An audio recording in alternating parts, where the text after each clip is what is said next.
વચનામૃત મધ્યનું 41મું કહ્યું છે, માનરૂપી હાડકાં હાડકું. આપણે ખિસ્સામાં હાડકું લઈને ફરીએ ખરા? જતા રસ્તામાં એક કટકો દેખાયો, મૂકી દઈએ. અથવા જમવા બેઠા કોઈ દાળમાં હાડકું નાખી જાય, દૂધ પાકમાં નાખી જાય, કેવું કહેવાય? પણ મહારાજ કહે છે બધા હાડકું લઈને ફરે છે, ઠેઠ સદગુરુ સુધી બધાને અડાડ્યું મહારાજ. એ વાત છે.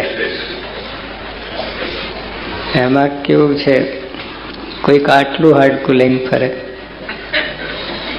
કોઈક આટલું લઈને ફરે, કોઈક આખું હાથ, કોઈક થેલામાં ભરીને, કોઈક માથે ગુણી, હાડકાન ગુણી લઈને ફરે, કોઈક ખટારો આખો પાર કરીને સભામાં બેહે, આખો ખટારો ભરીને મૂક્યો રાખે. જરાક અપમાન થાય, એક સેકન્ડની વાર ના લાગે. સભામાં ના આવે, સભામાં ના આવે, ત્યાંથી જ બારોબાર આવું છે. માને જેવું બગાડ્યું છે સત્સંગનું, કોઈ જ દોષે નથી બગાડ્યું.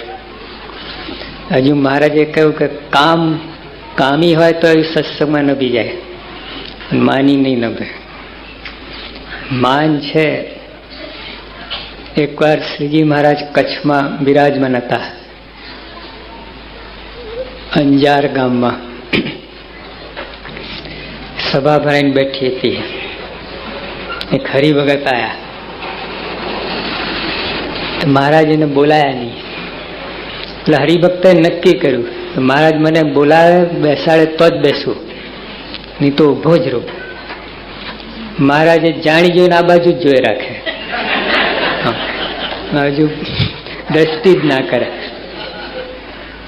ઓલો પાકો મહારાજ બોલાય તો જ, બાકી ઉભો જ રહો.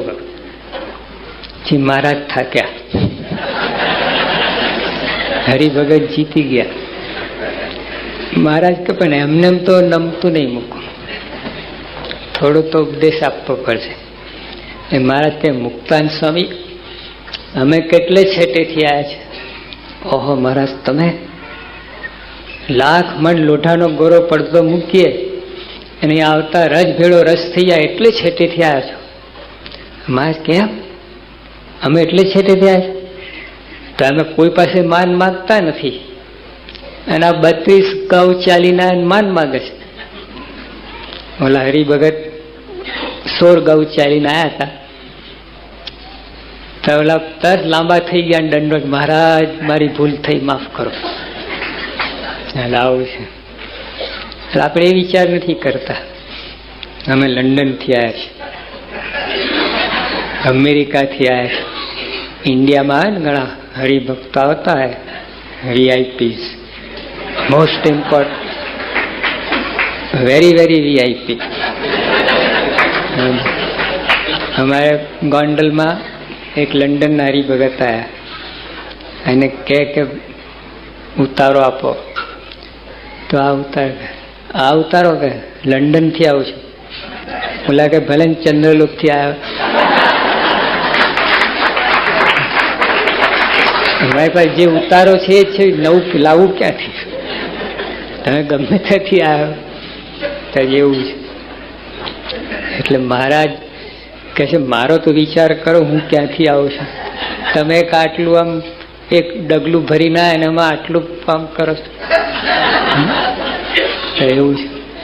હવે ભગવાન સામે જોતા નથી, દ્રષ્ટિ ક્યાં મેળ પડે એમ હતું આ પુરુષો સાથે.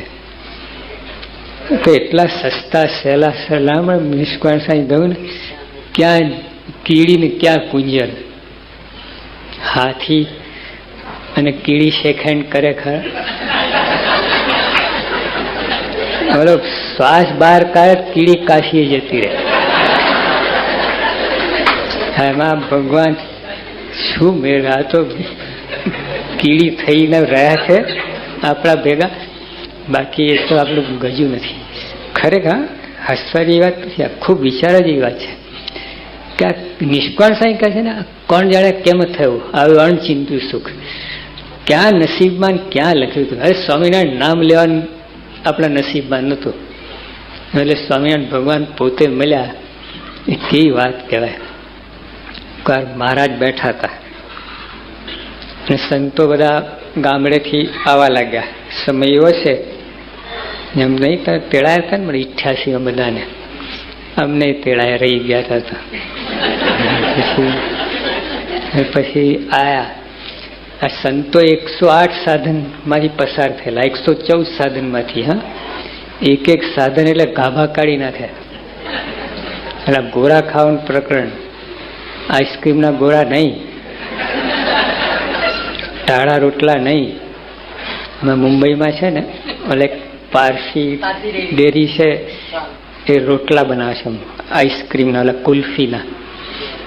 એટલે અમને હરિભક્તો કહે ને કે ભાઈ શું રસોઈ બનાવશે, ટાળા રોટલા ફાવે અમને તો, આઈસ્ક્રીમના રોટલા. એટલે એવા નતા એ સંતો. મહારાજે આજ્ઞા કરેલી કે તમારે 10 શેર રાંધેલું અન્ન માગી લાવો, 40 જણ વચ્ચે રાંધેલું. હા, કાચું નહીં, કાચું તો પછી ફૂલીને તપેલું ભરાઈ જાય. પાછળ મુઠ્ઠી દાણા હતા. રાંધેલું અન્ન 40 જણ વચ્ચે 10 શેર. પછી એને પાણીમાં ઝબકોરવાનું બરાબર, અને પછી કૂતરા આગળ મૂકવાનું એમાંથી લેબોરેટરી ટેસ્ટ માટે. જો કૂતરું ખાઈ જાય તો ફરી ઝબકોરવાનું. કૂતરું મોડું ફેરીને જતું રહે પછી પાસ. હવે આ સેમ્પલ પાસ છે, હવે તમે જમો. તો એ પણ પાસેથી વધારે નહીં. એમ હવે તે વખતે ભૂખ કેવી લાગતી. આજે તો આપણે બધા થઈ ગયા. પહેલાના તમે જોયા માણસો, હવે તો અમે જોયેલા. અમે સારીંગ ગામમાં ગયા હતા. મણિભાઈ સરાર મને કહે કે કેટલા લાડુ ખાઓ? એક. હવે કેટલો? એક. બે ખાઈ જાઓ. એક તો ખાઈએ, બે ખાઈ જઈએ. મને કે એક ખાઈ જાઓ. એક તો ખવાય ને, સારું થાય. યા ને તાંસરી એટલો મોટો. મેં કહું આ શું છે? કે લાડુ. આ લાડુ છે કે તમે એક કહ્યું તો એક ખાઈ જાઓ. આ તો મારે અઠવાડિયું પૂરું ના થાય.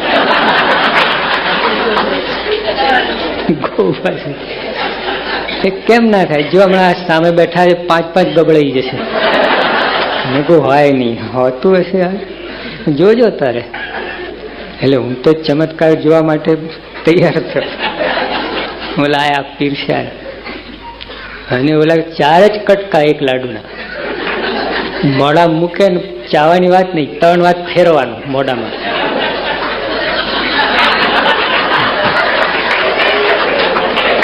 ત્રણ વાર ફેરે એટલે જરા બોર થઈ જાય,